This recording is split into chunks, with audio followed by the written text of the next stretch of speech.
let's hold on tight. Found what we're looking for in life. Call us crazy, but things are finally right.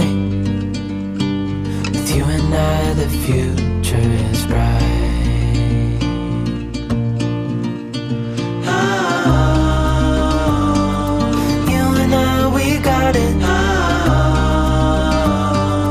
We don't need no more. Even in the hard times, you and I can weather any storm. Before I sleep, hear the crickets, see the moon. Side by side and through and through. No limit to what we can do. Oh, we know what we have, let's hold on tight. Found what we're looking for in life. Call us crazy, but things are finally right. With you and I, the future is bright.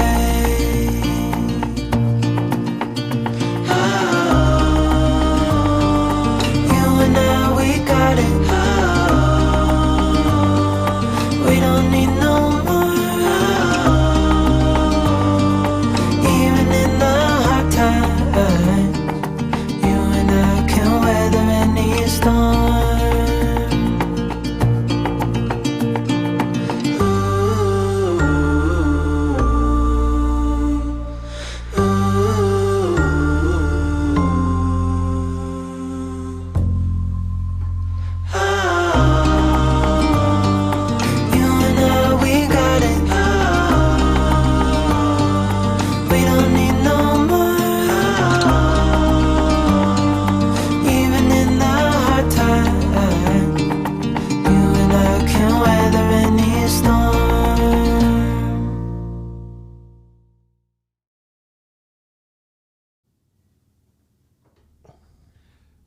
Good evening, everybody. My name is Nate, and you are to another great Ask a Doctor live here in Indianapolis, Indiana.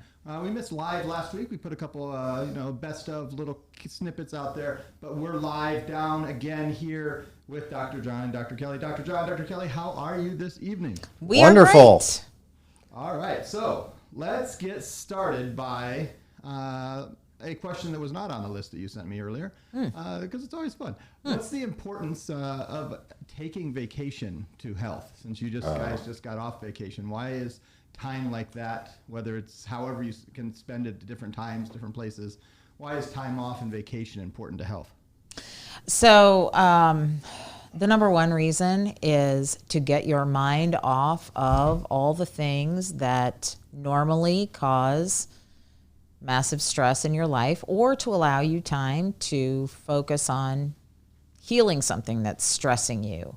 Just those different brain hormones that are elevated or decreased to get you in a different space are so helpful for your overall being. Anything else? Absolutely. I used to be one of those people, as you know, that used to be proud of the fact that I didn't take my vacation, and that's just silly. It is, and it's really, really important to just disengage from everything and spend time with those who are with you, quality time, doing a lot of fun and different stuff. So it was a great time, and we are now in re-entry, which is always a bit of a challenge, but we're holding up. But you guys know what that's like to re-enter. A little bit rough. Well, let's look at, just for a second, and make sure that my mic is on. There we go. Should be on now. But let's look to begin. We're talking about dietary supplements. What are we looking at when it comes to dietary supplements? Just a little bit about why are they called dietary supplements?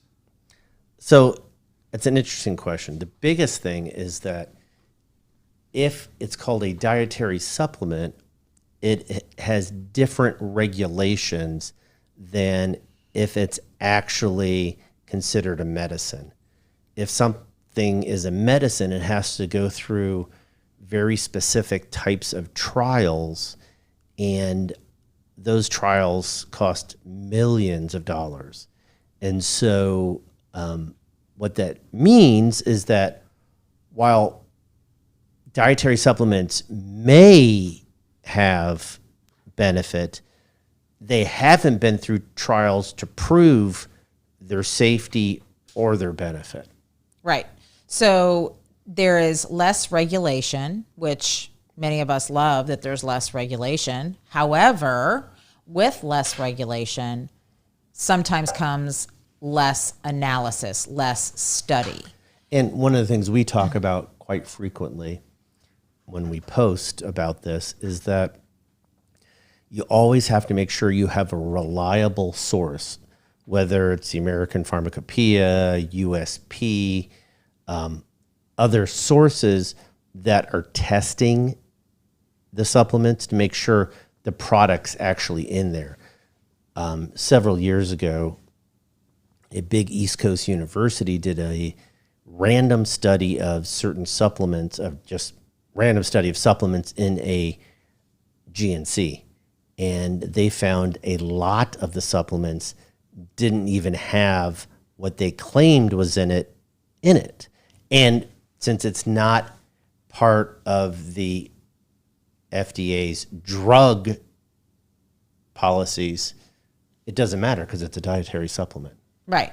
So within the same bottle that says that it is whatever, there may be some pills that have no active substance in it. There may be other pills that have more active substance in it. There's no regulation about the consistency between pills or between bottles of pills. And so what you want to see is that wherever you get your supplements from, and we'll talk about specific ones in a minute, but wherever you get them from, that they have had a third-party lab that has tested and that the information's available. Third party meaning the outside lab that has tested to prove that what they're claiming is in there in the amounts that they claim. Right. USP is the one that we talk about most often. You'll see a little circle with the letters USP in it. That is one. Yeah, there's lots of different ones. Of a few. But that's a big one. Right. Underwriter Labs is another one. Right. UL is with Yes. a circle. Yes. So that's why they're called dietary supplements, and that's the difference between dietary supplements and medications. So thinking a little bit about how we are judging these, how does MG Wellness, Dr. John, Dr. Kelly, how do you judge which supplements are important, which supplements are doing the job they're supposed to be doing, which ones are just worthless, or which ones could actually cause harm? Would you like me to answer that first? Go for it. And then you can supplement what I say. I'll critique. So we look at the data. We don't look at, so-and-so claims it's great, or, for 1,000 years they used it in whatever. We look at actual data, meaning that it's been studied by a research study and that it shows benefit. And not everything that's out there, even not everything that's even some of the biggest and most well-known or popular supplements, not everything out there actually has data to support using it at all. Right. There are a lot of tremendous claims. And to be quite honest, supplements, because of the fact that they are not medications, they are less studied. So if you look for studies to show benefit to the things we're going to talk about tonight, there are fewer studies. and smaller. Right. And they tend to be smaller studies, meaning a smaller number of patients in each study. Because studies are expensive to run. And if you're not a billion-dollar pharma, whether it's Glaxo or Roche or whatever, Bayer, then you don't necessarily have the money to do it. Right. So some of the things that we're going to talk about tonight, have very little data to support the wild benefits that are claimed. And then there are others that there is a kind of groundswell in the number of studies and the things that those studies are showing, proving the benefit of some of these supplements. So we want to always go by scientific data. However, that doesn't mean that if a study says it has benefit, it doesn't mean that it will have benefit for you. Right. Or if a study says that it doesn't have benefit, it doesn't mean that it won't have benefit. Because there are no studies out there, whether you're talking antibiotics, blood thinners, cancer medications, that are 100% effective, 100% working, or 100% not working. Even if you take a sugar pill, studies show you get benefit from it because your mind is convinced it's the medicine and you get benefit in about 1 out of 5 people. And that's called placebo effect. And that's pretty amazing if you think about it, that your mind is strong enough to convince your body to do something Or to feel differently. It's pretty amazing.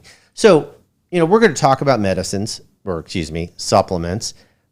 And if the supplement you're taking works for you and we say the data doesn't support it, we're not telling you to get off it unless it's causing you harm. Thank you, doctor. Yes. If you come to us and say that you want to take cyanide, we're probably going to We'll coach against probably that recommend against and that. say that probably is not going to work well. Just Yes. eat an almond instead because it smells the same. There we go. All However, once you smell cyanide, sayonara. Okay, thanks. All right. So a couple updates just to remind you that I see several people already saying hello and good evening. But as we go, we would love it. Just click the little share button and share with your friends, family. Share with the carrier pigeons that you love and whoever else that may be. You can ask any question. No questions are off bounds. We may not answer them. That's why it's called Ask a Doctor. Absolutely. And please enjoy the time. So as we go through this, I'm going to throw another question in there. It wasn't on our original list here. But again, Tide, I like to keep it loose in case things, get boring. Is there a difference of supplements? Because some supplements are more synthetic and then some are, like I know a guy who really believed in moringa and started growing moringa plants and then encapsulating them and putting them in his own little, he got a little encapsulating machine and was doing that. Is there a difference? He was making his own supplement, I guess you would say. Is there a difference between those that are just like ground powder of the plant versus those that are blending several things together? That is a great question.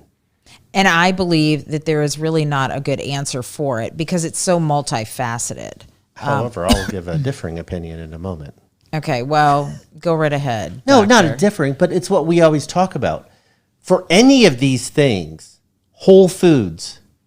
Yes, are going to be your best bet in terms of getting supplements, minerals, vitamins that you need. Exactly. So, if you're going to make a moringa tea, Yes. that's going to be better than someone synthesizing the major compound. Correct. Because I think we explained this a couple weeks ago, but when you are consuming a whole food that contains whatever supplement we're talking about, you are also getting a lot of other micronutrients in that food that help to better absorb whatever we're talking about. Exactly. So it's called a microenvironment, meaning when you take a synthetic pill, the synthetic pill that's been designed by a company has not taken into account, or are they able to reproduce the microenvironment that exists when your body takes in a piece of salmon and all of the different nutrients in that salmon are absorbed into your body and used as they're supposed to be used. And just to go even a step further, what Dr. Kelly's talking about is omega-3 fatty acids. Getting omega-3 fatty acids from cold water fish has been shown to definitively be better than getting omega-3s in a little krill oil capsule. Yeah. Because you are getting everything else that helps your body to appropriately absorb those omega-3s. Yeah. So that's always really important when we talk about these supplements. And we've talked about this with the vitamins and minerals a few weeks ago. It's important to understand that the best sources of all of these supplements that we're going to talk about tonight is in food sources. Yeah. So it's a complicated answer, but hopefully that helps. Well, I think it does. And Tracy was asking on what are your thoughts about fish oil capsules? You're just bridging right into that, giving what that answer. So you guys were like omniscient. You were knowing already what was the answer without being able to look at the chat. So as we look at these supplements, and I don't know if you want to go to your slides and or how you want to do it, but what are the ones that are most popular but least effective? Okay. I'm going to talk about ginkgo biloba. And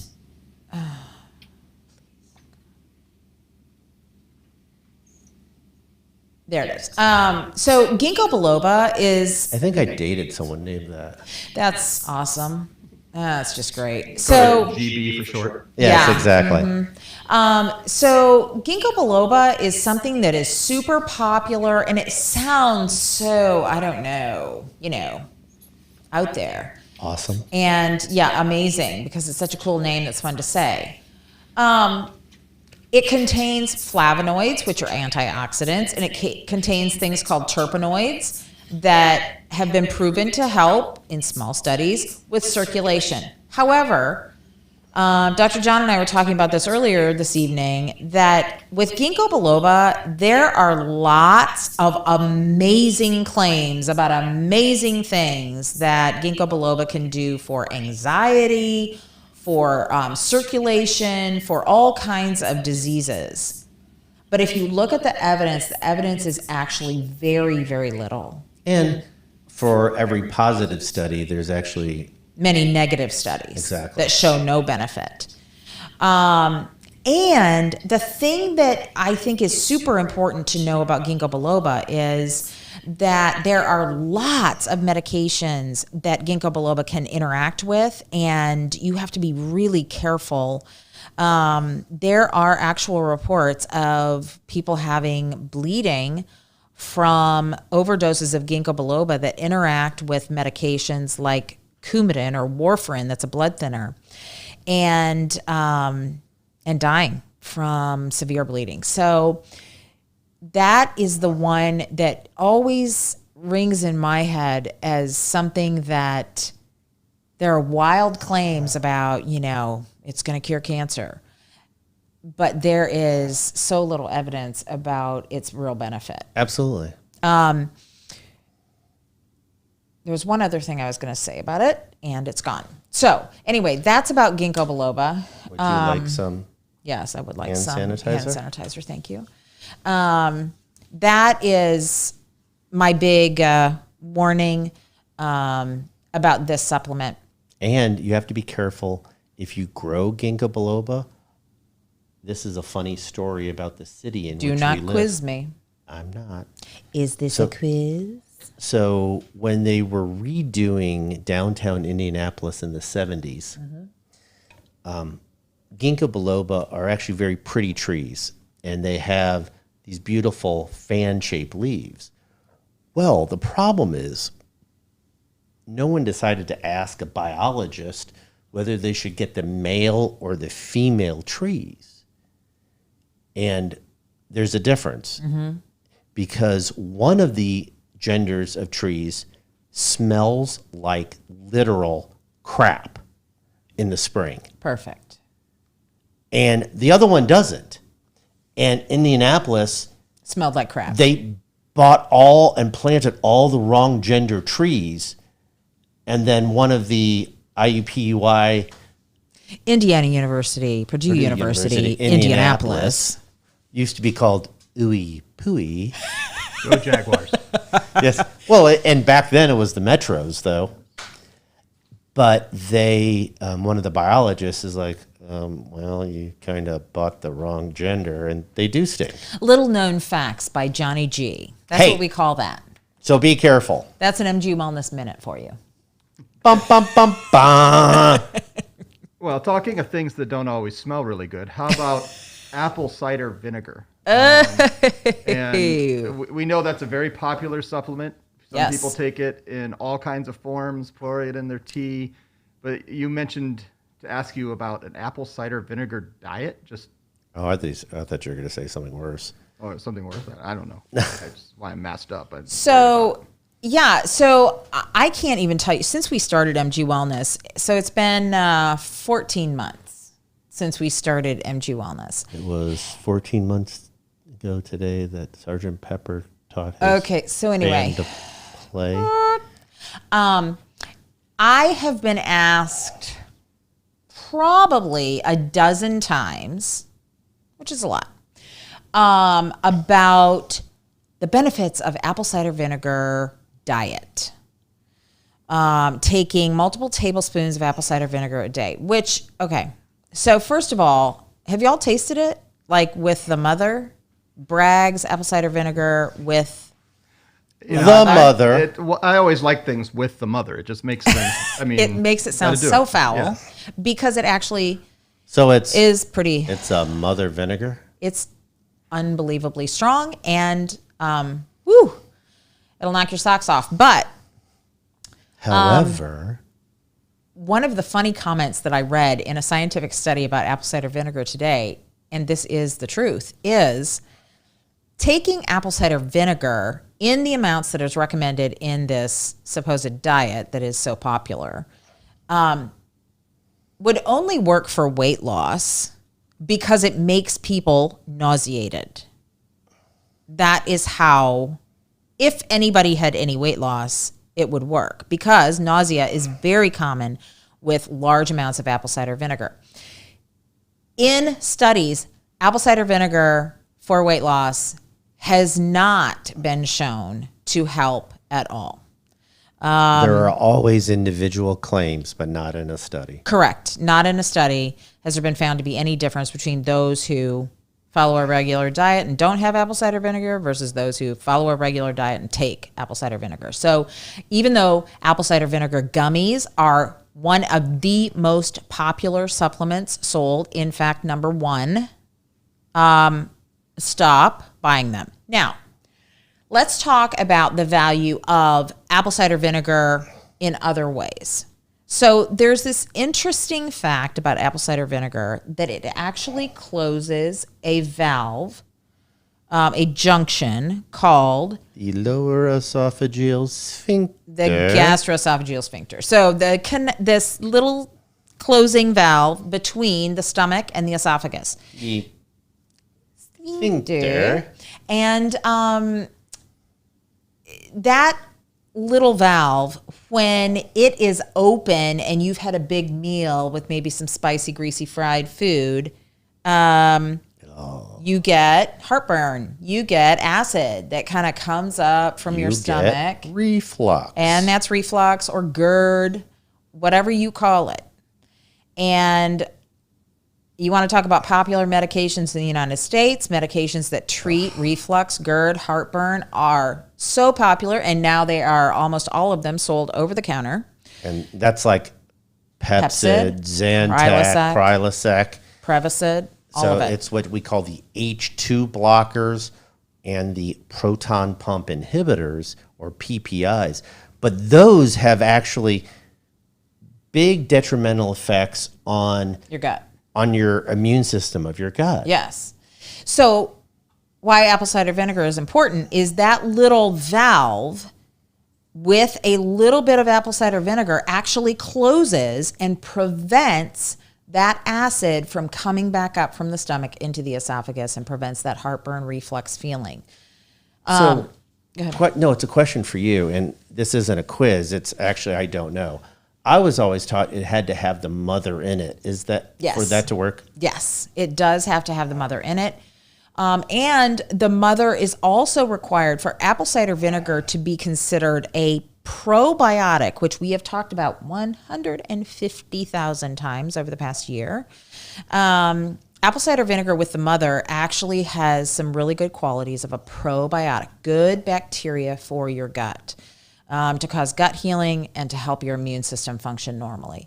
So apple cider vinegar does not help you with weight loss. It does, however, help with reflux, and it can prevent people from needing to go on medications, like we've talked about, to help with reflux.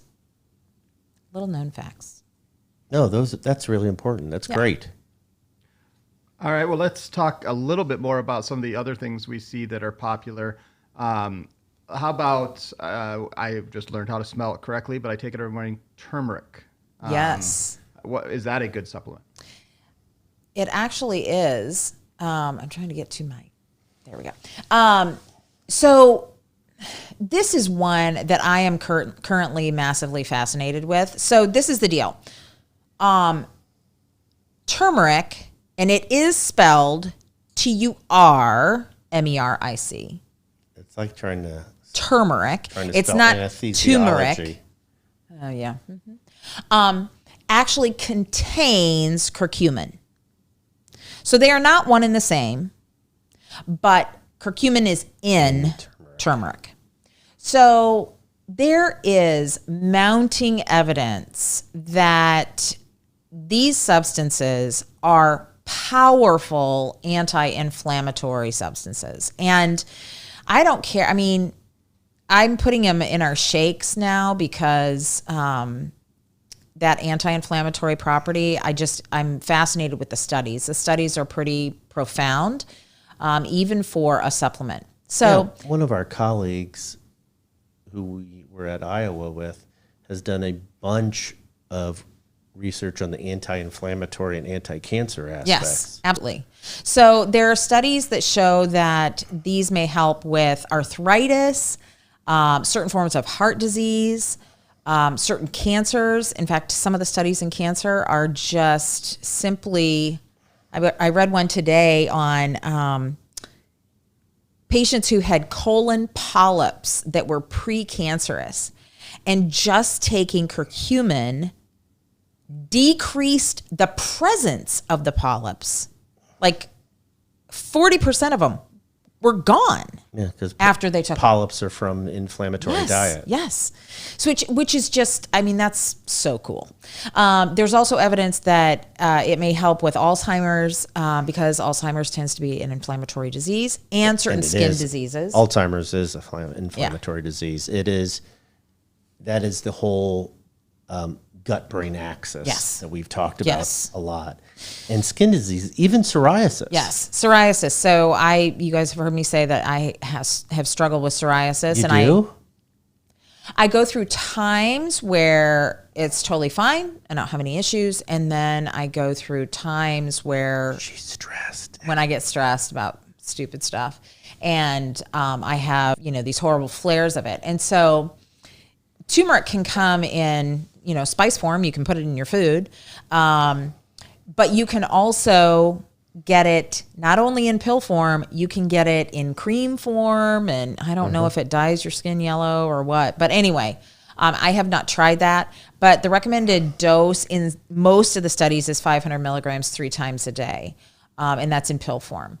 So I think this one's fascinating. Yeah, and that's less than a teaspoon. Yes, it is. So a teaspoon in your shake. Wee-hoo! Yes, that does a trick. Yep. Well, lots of people are saying they're sold on turmeric, and they put turmeric in their daily smoothie. And then Carol asked, let me bring this question up, back to our old conversation there. She asked, what exactly is the mother? Basically, it is a culture. It is a bacterial and fungal culture that helps to, produce the vinegar. Yes. Vinegar, just like we talked about before with kombucha. Yes. It is a fermented food. And, when you buy your bottle of Heinz, either white or apple cider vinegar, they have taken out The mother. Because it's ugly and it's a sediment at the bottom and it makes it cloudy. Right. But that's where the true benefit is. Right. Not for your salad dressing, but for your health. But it does make really good salad dressing. If you shake it up, it really does make some good salad dressing that you don't have to use too much of. And it's good probiotic. The other term, some people call it, especially if they're making kombucha as opposed to apple cider vinegar, but it's the same thing, is SCOBY. Yes. Which is an acronym that I forget what it stands for. I bet we have people on tonight who can tell us that, but I always forget what it stands for too. Is Sabrina on? I don't know. So, but yes, you can have the SCOBY. Yes. It's not the Scooby or Scooby snack. Hey, how about a SCOBY. Scooby snack for you? All right. I don't know if we have milk thistle up. We've talked so much about milk thistle. I won't do it. Over the time. But what are some that milk thistle, elderberry? These are all supplements we've talked a lot about, but they're very important. And there's a lot of science pointing that these are really good things to take and integrate into your diet. Yes. Yes. Elderberry, we've talked about it ad nauseum, especially in the current situation that we're in. I'm not going to get into cytokine release and all that jazz, but Don't worry about it. elderberry is very beneficial to help decrease risk of illness dramatically by almost 60%. Risk of illness, and if you get it, Length of illness by 60%. 60%, which is on average 7 to 10 days, compared to taking, oh my land, my mind just went blank. All I can think of is Thermosol. That's not it. No, it's not thimerosal. Amantadine, Yes. but whatever the other name that most people know it by. For flu. Yes. Veriflu, thank you. Veriflu, amantadine, that only decreases your length of viral illness by 1 day, but people always want to take it, and it costs a fortune, versus elderberry decreases it by 60%. Yeah, it's pretty dramatic. And then milk thistle, I'll just say quickly, is literally that ugly weed that's in the ditch, that there is no other food source of milk thistle. They make them into supplements. And it is incredibly helpful with liver specifically, with fatty liver being such a popular processed food disease in the United States. High fructose corn syrup disease. Yes, this is something that has actually been proven scientifically to help prevent or sometimes even reverse early liver disease with fatty liver. So that's milk thistle. Yeah, fatty liver before it goes into cirrhosis. And we did learn, Tracy did say, symbiotic culture of bacteria and yeast. There you go. And I guess a better way to say it for the vinegar, I always say fungus, but yeast, same thing, Yes. but Yes. most people. That's okay. Same thing. But I like fungus because you can say it's a Fungus fun among us. guy or it's a fungus among us. The last one I want to mention really quickly is collagen. I just had somebody message me privately about collagen. Does collagen really work? And it wasn't even me messaging. That's correct. There is evidence that it does improve skin elasticity and it does help build muscle mass. So for people who are struggling with maintaining muscle mass, that's important. It Well, also, for instance, people fighting cancer. Yes. It's called sarcopenia, when you lose muscle mass and kind of have what we call The dwindles. wasting. Yeah. And that can be very helpful. And it can also help with wound healing. So if somebody, has some sort of wound or bed sore or something like that, that can be very And that's helpful. a great example. Yeah. All of us, even though hospitals and nursing homes try to prevent it, we've all known a relative or a friend of a relative who's actually have a sore on their bum because of laying in bed. And collagen has been shown to help pretty dramatically with that kind of wound healing. And that's oral collagen. Yes, oral collagen. So that is one that I wanted to get out there because I had somebody ask me about that. Okay. All right. Well, we have a couple questions. Well, we have a lot of statements, but then here's one question in here coming up from, I'll bring you guys up here, from Tracy again. She says, I'm still skeptical of CBD products. Do we have any reliable data when it comes to CBD? And I guess CBD would fit into the supplement world. Yes. I wish we had better data. The problem is, as most of you know, Regulation and even the banking industry. Yes. Like it's hard to even buy CBD products with credit cards. Yes. Because of federal regulations. So the data still isn't. It's hard to do studies on it to Because of actually that. tell because of all of these difficulties with regulation. When you can't even, buy it in a normal fashion, it's really hard to do a study on it. And I mean, I wish we could. Because then Yes. we could answer so many of these, well, does it help with this? Does it help with that? And I think that we've talked about the fact that we both think that there are things that CBD probably does help with, but there are probably just as many things that it doesn't. that it's claimed to help with that it doesn't. So the isocannabinoid system is a receptor, just like you have receptors for morphine, or you have a receptor for histamines that you block with Pepsid. Mm-hmm.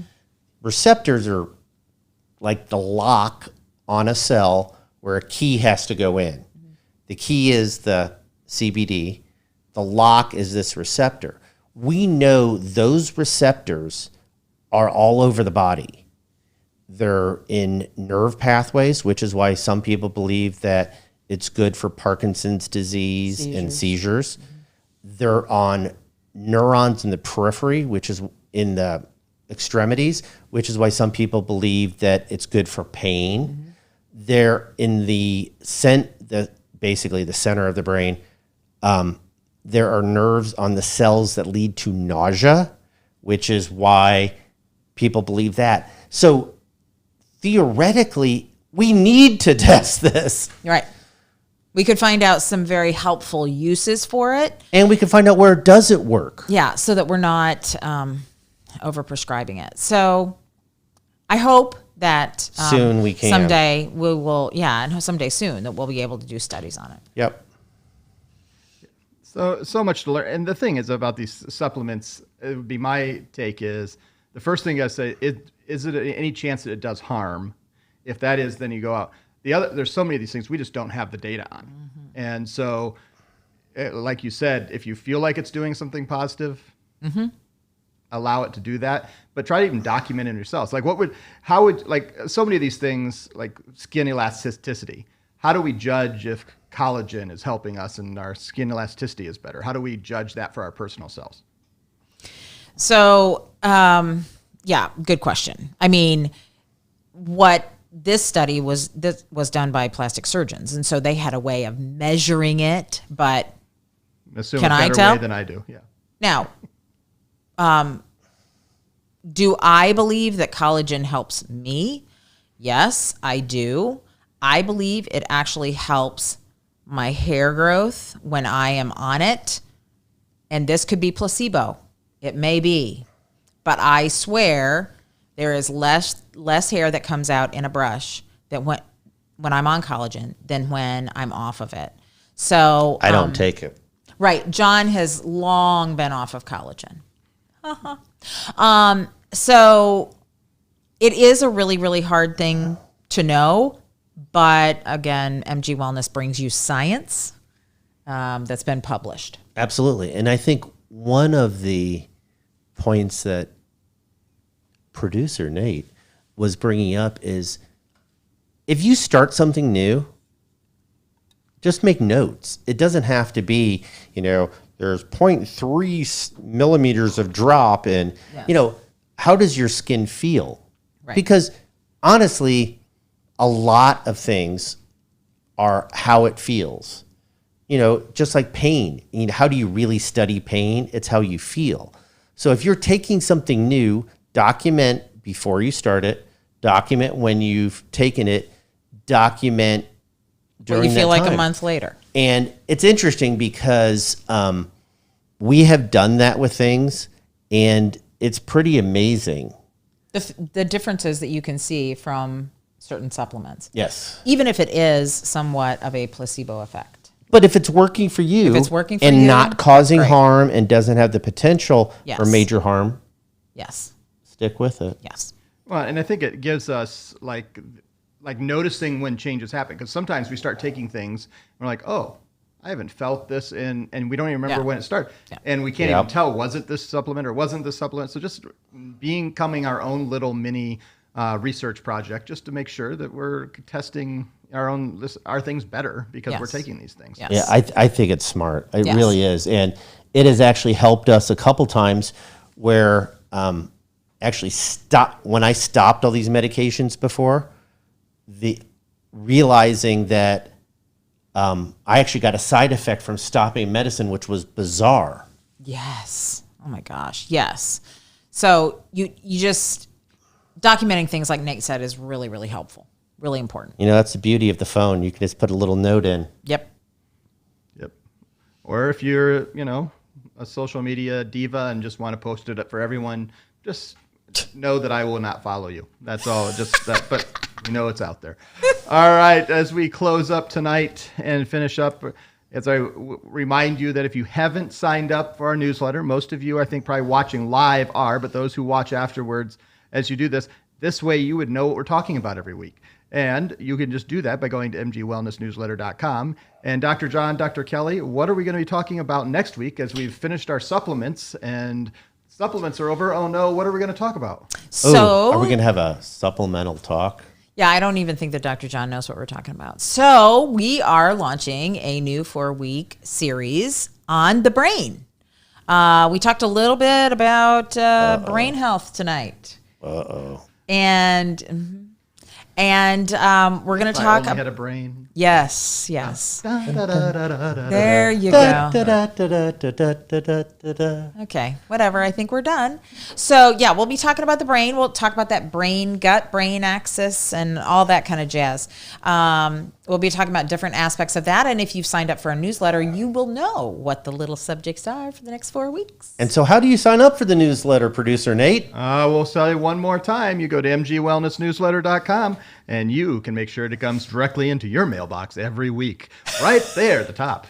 Right from Dr. John and Dr. Kelly. Excellent. All right, on that, we're going to close off and say goodbye to everyone. I hope everyone has a wonderful evening and the rest of the week, and we'll see you next week as we talk about the brain. Dun, dun.